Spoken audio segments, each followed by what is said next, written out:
Welcome back. This second course of this specialization is focused on medical prognosis.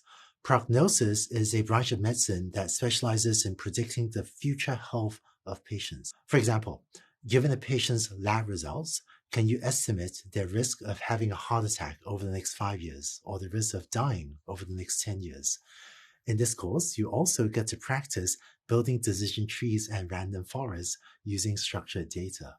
Machine learning is a powerful tool for prognosis and can provide a tremendous boost to this branch of medicine by using many different types of medical data to make accurate predictions about a patient's future health.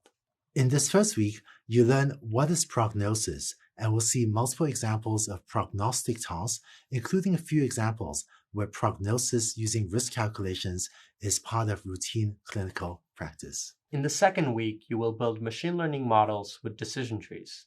You will use trees to model nonlinear relationships, which are commonly observed in medical data, and apply them to the prognostic task of predicting mortality, that is, the chance of a patient dying. In practice, when we train machine learning models, one of the key challenges is how to handle missing data. You'll learn about a few ways of dealing with missing data in your machine learning pipelines. In week 3, you learn about survival models. Say a patient has a particular type of cancer, and you'd like to estimate the probability of their surviving 1 year, or 2 years, or 5 years, or even longer. This is when you use a survival model. It allows you to model the time to an event, in this case, the patient's possible death. These models help doctors answer patient questions like, how likely am I to survive the next 5 years or the next 10 years?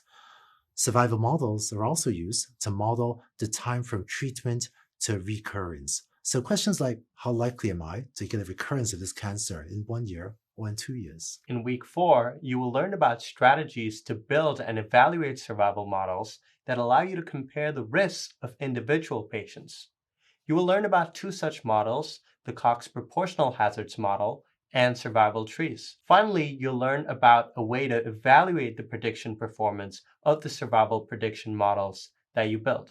As we collect larger and larger medical datasets, machine learning will become an invaluable tool to learn the complex relationships in medical data and to help us answer questions like why some people survive longer than others, or what is a patient's 10-year risk of heart attack. Let's dive in.